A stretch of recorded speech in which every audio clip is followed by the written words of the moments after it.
नमस्कार विद्यार्थी मित्रांनो, एकाग्र अकॅडमीच्या यूट्यूब चॅनलमध्ये तुमच्या सर्वांचं स्वागत आहे। आज आपण पुढे लेक्चर चालू करतोय। आपण लास्ट लेक्चरमध्ये आपण अर्थव्यवस्थेचे प्रकार बघितले होते। त्याच्यामध्ये आपण भांडवलशाही अर्थव्यवस्थेचा अभ्यास केला। आज आपण बघणार आहोत आपली मिक्स इकॉनॉमी, मिश्र अर्थव्यवस्था। ज्या अर्थव्यवस्थेचा आपल्या भारत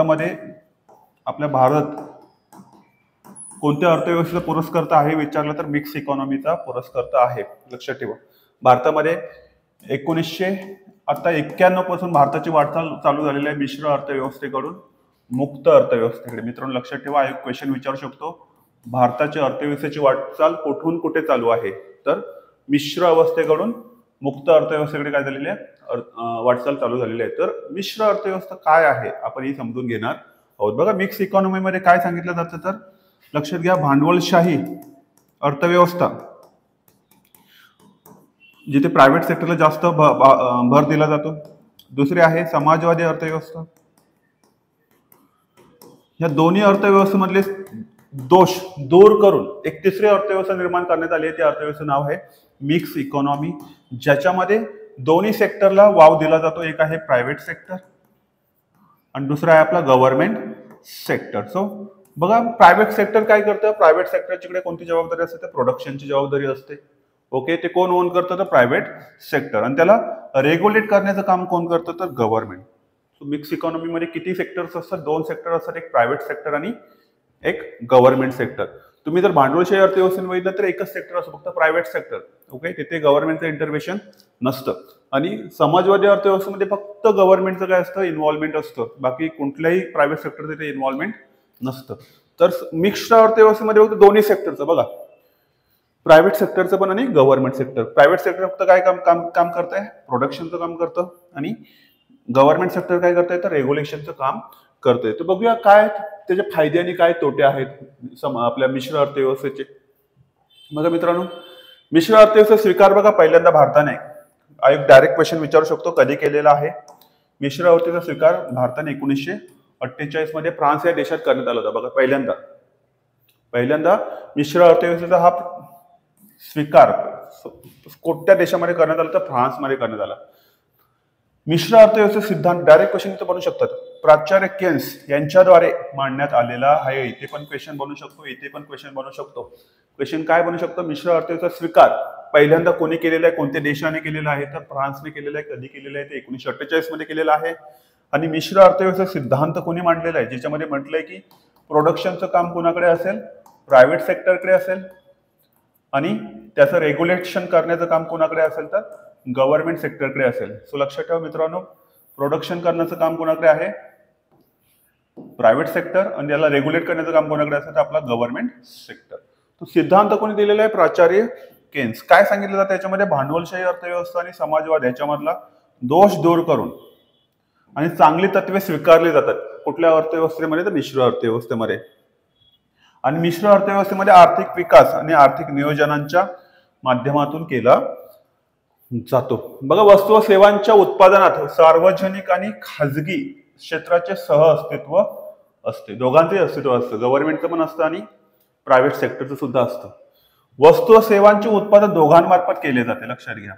भांडवलशाही आणि समाजवादी अर्थव्यवस्थेमध्ये चांगल्या गुणांचे एकत्रीकरण म्हणजेच मिश्र अर्थव्यवस्था। एक थोडक्यात जर तुम्हाला उद्या विचारलं आहे, तुम्ही राज्यसेवा मेन्सला सुद्धा आता जी डिस्क्रिप्टिव्ह आहे, आयोग डायरेक्ट क्वेश्चन इथे विचारू शकतो, मिश्र अर्थव्यवस्थेचे फायदे आणि तोटे काय आहेत।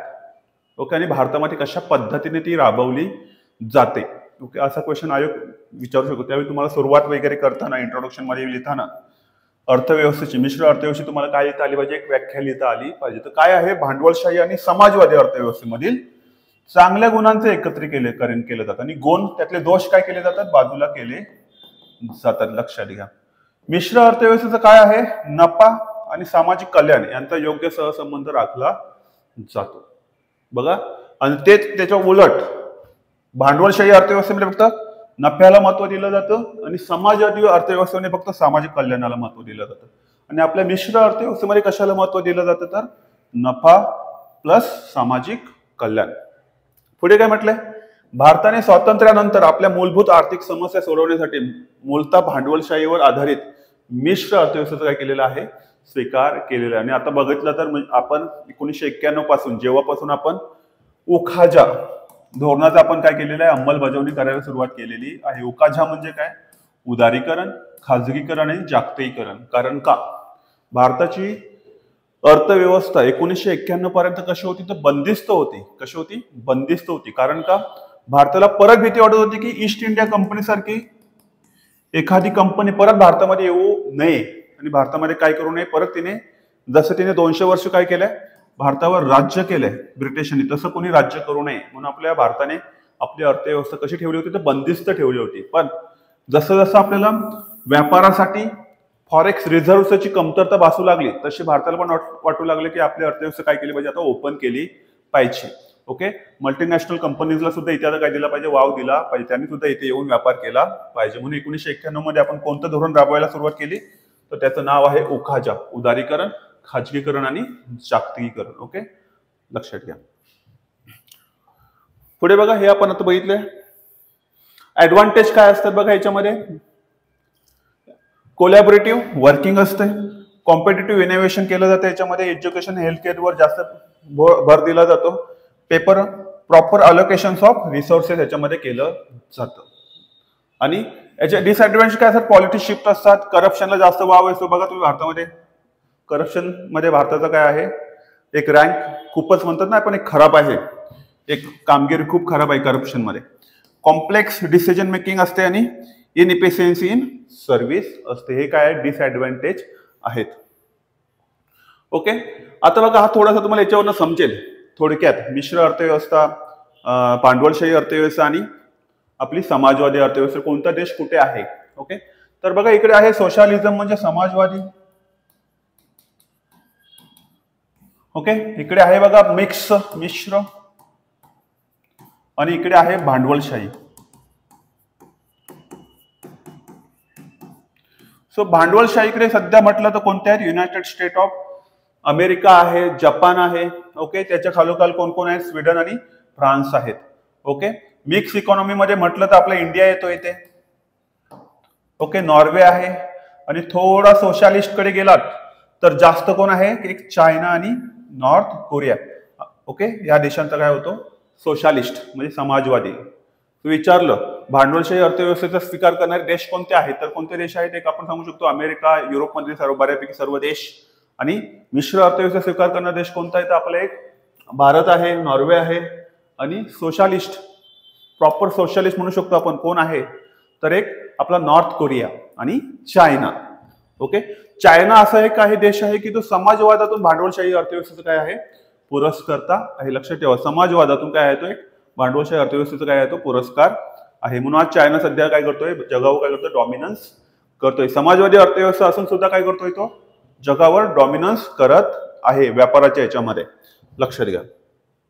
ओके, आता महत्वाचं आहे पुढचा, अर्थव्यवस्थेची क्षेत्र. अर्थव्यवस्थेची क्षेत्र खूप महत्वाचा क्वेश्चन आयोग याच्यावर क्वेश्चन काढतो. सेक्टर्स ऑफ इकॉनॉमी म्हटलं जातं. सेक्टर्स ऑफ इकॉनॉमी, तर किती क्षेत्र आहेत आपल्या याच्यामध्ये, प्राथमिक क्षेत्र, द्वितीय क्षेत्र, तृतीय क्षेत्र, चतुर्थक आणि पंचम क्षेत्र. ओके, बघा प्राथमिक क्षेत्रामध्ये कशावर आहे, कृषीवर जास्त आधारित जे काही उद्योगधंदे आहेत ते कशामध्ये येतात, प्राथमिक क्षेत्रामध्ये येतात. कशा काय काय याचा संबंध आहे, पशुपालन येतो याच्यामध्ये, मासेमारी येतात आणि रेशीम उत्पादन. ओके, निसर्गतावर अवलंबून असणारे क्षेत्र, निसर्गावर अवलंबून असणारे क्षेत्र कशामध्ये जातं, प्राथमिक क्षेत्र. आयोग जोड्या लावेल इथे क्वेश्चन विचारेल, एका बाजूला प्राथमिक क्षेत्र, द्वितीय क्षेत्र, तृतीय क्षेत्र देईल, एका बाजूला त्याचे उदाहरण देईल. तर आपल्याला उदाहरण काय लक्षात असली पाहिजेत, पशुपालन, मासेमारी, रेशीम उत्पादन, हे सर्व कशामध्ये जातं, आपल्या प्राथमिक क्षेत्रामध्ये जातं. द्वितीय क्षेत्रामध्ये ह्यांच्यावर प्रक्रिया केली जाते. आपण जे प्राथमिक क्षेत्रातून जे काही उत्पादन घेतलंय त्यांच्यावर काय केली जाते, प्रक्रिया केली जाते. म्हणून द्वितीय क्षेत्रामध्ये काय येतं, तो उद्योग क्षेत्र येतं. द्वितीय क्षेत्रामध्ये काय येतं, त्याला सेकंडरी सेक्टर सुद्धा म्हटलं जातं. Primary sector, secondary sector. बघा प्राथमिक क्षेत्रातून मिळालेल्या उत्पादनावर काय केलं जाते, इथे प्रक्रिया केली जाते. म्हणजे द्वितीय क्षेत्रामध्ये कोणतं क्षेत्र येतं तर उद्योग क्षेत्र येतं. बघा ह्याला दोघांना सुद्धा सेवा देणारं क्षेत्र म्हणजेच कोणतं, तृतीय क्षेत्र असतं. बघा याच्यामध्ये काय काय येतं, वाहतूक येते, दळणवळण असेल, संरक्षण असेल यांसारख्या सेवा, तसेच प्रशासकीय, व्यावसायिक, सामाजिक सेवांचा सुद्धा याच्यामध्ये काय होतो, समावेश होतो. एक विमान सेवा आहे, ही सुद्धा काय आहे, तृतीय क्षेत्रामध्ये त्याचा काय होतो, समावेश होतो. चतुर्थक बघा याच्यामध्ये काय असतं, निर्मिती, ओके, संशोधन आणि विकास, लक्षात ठेवा, रिसर्च अँड डेव्हलपमेंट यांसारख्या संस्थांचा समावेश कशामध्ये होतो, चतुर्थक क्षेत्रामध्ये होतो. फॉर एक्झाम्पल आपल्या भारतामध्ये असणारं DRDO, ओके, जे संरक्षण निर्मितीची काय करतं, साधनं निर्माण करतं. ही संस्था कुठल्या क्षेत्रामध्ये जाईल, तर चतुर्थ क्षेत्रामध्ये जाईल. आपली एअरलाइन्स आहे इंडिया, इंडिगो असेल, ही कुठे याच्यामध्ये जाईल, तर तृतीय क्षेत्रामध्ये जाईल. ओके, मोठे मोठे उद्योगधंदे आहेत हे सर्व कुठे जातील, आपल्या द्वितीय क्षेत्रामध्ये जातील. ओके, शेती वगैरे कुठे जाईल, आता शेती विचारलं तर शेती वगैरे कुठे जाईल, तर प्राथमिक क्षेत्रामध्ये जाईल. आणि राहिलेलं शेवटचं पंचम क्षेत्र बघा, पंचम क्षेत्र, या क्षेत्रात उच्चस्तरीय डिसिजन्स, लक्षात घ्या, डिसिजन मेकिंगची पॉवर, असे उच्च प्रकारचे डिसिजन इथे घेतले जातात. पंचम क्षेत्र, फॉर एक्झाम्पल आपलं कॅबिनेट, भारताचं कॅबिनेट, याचा समावेश कशामध्ये होऊ शकतो, पंचम क्षेत्रामध्ये होऊ शकतो. तर कोणकोणते अर्थव्यवस्थित क्षेत्र, प्रायमरी, सेकंडरी आणि टर्शरी. लक्षात घ्या मित्रांनो, अतिशय महत्वाची स्लाइड आहे. ओके, प्रायमरी मध्ये काय काय येतं, मायनिंग, ऍग्रिकल्चर, फिशिंग, लॉगिंग, आपलं एक्स्ट्रॅक्शन म्हणजे खनिजांचं उत्पादन. सेकंडरी ऑटोमोटिव्ह आहे बघा, कन्स्ट्रक्शन आहे, मॅन्युफॅक्चरिंग येतं, फूड प्रोसेसिंग येतं आणि क्राफ्ट्स. ओके, म्हणजे आपण हस्तकला याला म्हणतो, काय म्हणतो आपण, हस्तकला. नंतर आहे टर्शरी मध्ये बघा, हॉस्पिटॅलिटी असते, रिटेल, हॉटेल्स वगैरे आपण म्हणतो, हेल्थ केअर, रिअल इस्टेट आणि एज्युकेशन. कॉटन मध्ये काय येतं बघा, media, financial service, real estate आणि रोबोटिक्स. क्विनरी मध्ये एनजीओज येतात, नर्सिंग आहे आपल्याकडे, फायर सर्व्हिस आहे, पोलीस सर्व्हिस आहे, चाइल्ड केअर, या सर्वांचा समावेश कशामध्ये होतो, तर क्विनरी सेक्टरमध्ये होतो. अशा पद्धतीने बघा, आणखी पुढची महत्वाची गोष्ट आहे,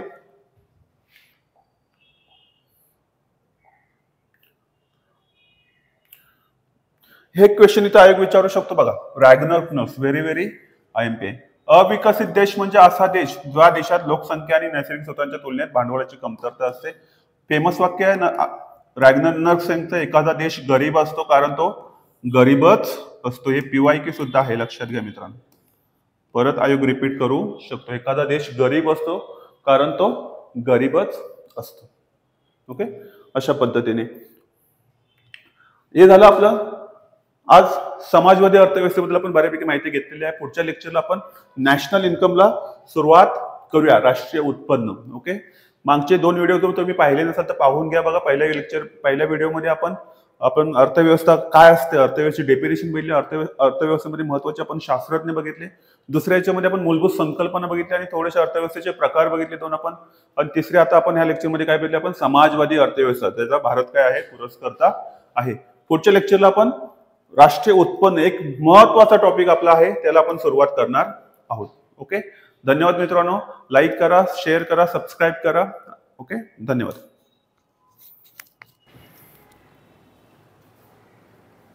हो.